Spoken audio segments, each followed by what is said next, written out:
स्वामी जी नमस्ते। नमस्ते। मैं आपसे पूछना चाहता हूँ कि भगवान का मुख्य नाम क्या है और भगवान का मुख्य स्वरूप क्या है।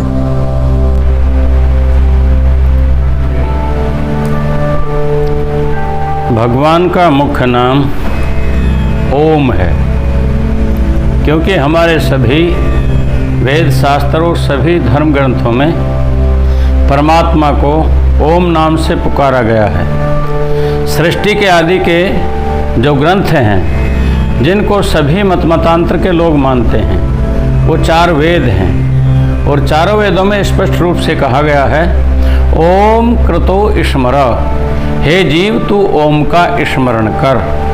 ओम खम ब्रह्म, हे मनुष्य जो परमात्मा का मुख्य नाम ओम है वह सब जगह समाया हुआ है, सर्वत्र व्यापक है, विश्व के ब्रह्मांड के कण कण में वो विराजमान है और वह एक ही है। एकम ब्रह्म द्वितीयो नास्ति। और भगवान पतंजलि भी वेद में अपने योग दर्शन में कहते हैं तस्य वाचक प्रणव। उस परमपिता परमात्मा का मुख्य नाम ओम है। तद जपस तदर्थ भावनम, उसी का जाप करो और उसी की भावना करो। क्योंकि जितने भी मतांतरों के ग्रंथ हैं उन सब के अंदर वेद का नाम आया है, परंतु वेद में किसी का नाम नहीं है। कुरान को आप पढ़ेंगे वहाँ वेद का नाम है, परंतु वेद में कुरान का नाम नहीं है। आप जंदावस्था को पढ़ेंगे उसमें वेद का नाम है, परंतु वेद में जंदावस्था का नाम नहीं है। गुरु ग्रंथ साहब को आप पढ़ेंगे वहाँ पर वेद का नाम है, परंतु वेद में गुरु ग्रंथ साहब का नाम नहीं है। बाइबल को पढ़ेंगे आप वहाँ पर भी वेद का नाम है, परंतु वेदों में गुरु ग्रंथ साहब का नाम नहीं है।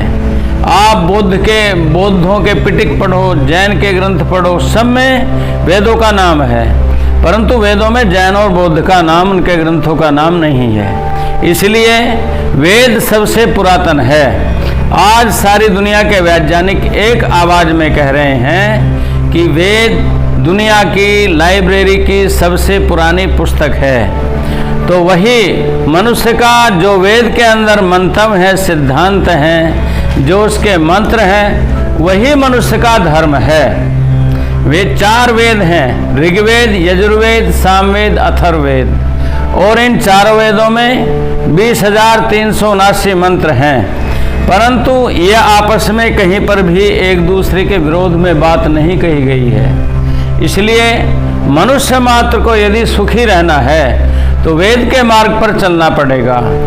आज से लेकर के 5000 वर्ष पहले महाभारत काल हुआ, महाभारत से भी 1000 साल पहले भद्र पुरुषों वेदों का पढ़ना पढ़ाना छूट गया था, और उससे पहले महाभारत काल तक भी सृष्टि के आदि से लेकर के अरबों साल तक आर्यों का पूरे विश्व में एक छत्र राज्य रहा।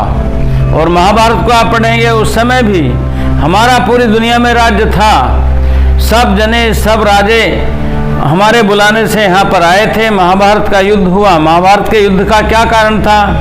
महाभारत से 1000 साल पहले जब वेदों का पढ़ना पढ़ाना छूट गया तो इसलिए महाभारत जैसा युद्ध यहाँ पर हुआ।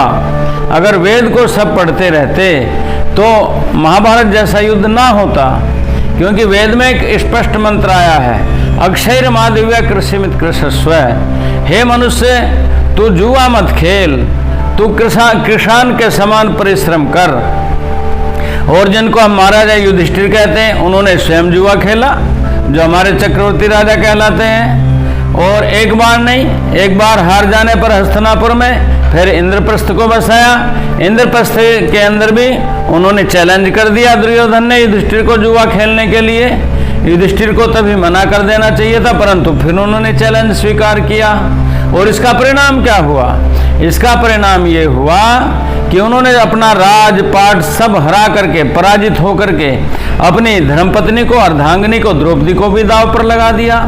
और उसका फिर 12 साल का उनको वनवास, 1 साल का अज्ञातवास, कितना भयंकर दुख भोगना पड़ा। ये दुख उन्हों को ही भोगना नहीं पड़ा। इसके बाद में परिणाम महाभारत का युद्ध हुआ। और महाभारत का युद्ध जो हुआ उसका जो हम भरपाई या उसकी जो हानि उससे हुई, आज भी हम तक उसको उठाते आ रहे हैं। वरना तो हमारा देश आज भी पूरे देश का विश्वगुरु होना था। इसलिए मनुष्य मात्र का धर्म एक है। मुस्लिम धर्म, ईसाई धर्म, जैन धर्म, बौद्ध धर्म ये धर्म नहीं है, यह है मत अपने अपने मानने के, कि मैं ऐसा मानता हूँ, मैं ऐसा मानता हूँ, मैं ऐसा मानता हूँ। जब तुम ऐसा मानते हो, ऐसा मानते हो, तो फिर जितने मत मतांतर इस धरती पर खड़े हो जाएंगे, उतने ही आपस में लड़ाई झगड़े होंगे। धर्म क्या है? धर्म एक है सबका, जो हमारे शास्त्रों में कहा है। धैर्तिक क्षमा दमो स्थेयम शोचम इंद्रियम निग्रह धीर विद्या सत्यम अक्रोधो दशकम धर्म लक्षणम। ये 10 धर्म के लक्षण हैं। धैर्य को अपने जीवन में बनाए रखना। कोई भी मनुष्य है, यदि अपने धैर्य को वो खो देगा तो वो कभी भी दुनिया के अंदर विजय को प्राप्त नहीं हो सकता। उसको दुख ही दुख उठाने पड़ेंगे। धैर्य खोने से क्या होगा? एकदम क्रोध आएगा किसी भी बात पर, क्रोध आएगा। क्रोध मनुष्य का सबसे बड़ा शत्रु है। और फिर कहा धैर्तिक क्षमा, क्षमा बड़न को चाहिए छोटन को उत्पात। कहते हैं कि जो छोटे आदमी या छोटे बच्चे कुछ गलत भी करते हैं तो बड़ों को उन्हें क्षमा करना चाहिए। धैर्तिक क्षमा दमा, दमा किसको कहते हैं? इंद्रियों का दमन, अर्थात बुरे कार्यों से अपने इंद्रियों को बचा करके रखना। धैर्तिक क्षमा दमो अस्तेयम, स्तेय कहते चोरी करने को, अस्तेयम चोरी न करना। मन कर्म वचन से कभी भी किसी प्रकार की चोरी नहीं करनी चाहिए। शौचम पवित्रता, अपने मन की पवित्रता, इंद्रियों की पवित्रता, बुद्धि की पवित्रता, अपने आत्मा की पवित्रता और अपने बाहर की भी पवित्रता होनी चाहिए। इंद्रिय निग्रह, अपने इंद्रियों को बुरे कार्यों से रोकना। और इंद्रिय अस्तेयम सोचम इंद्रियम निग्रह धीर विद्या सत्यम, जीवन में कभी क्रोध नहीं करना चाहिए। अपने को, ये मैंने बुद्धि को बढ़ा के धर्म के लक्षण बताए जो सभी मनुष्यों को पालने योग्य हैं, जो पृथ्वी विद्या में अपने मन को लगाना। और मैंने धर्म का स्वरूप आपको बताया। इसको आप धारण करके अपने जीवन में सुखी रहें। धन्यवाद।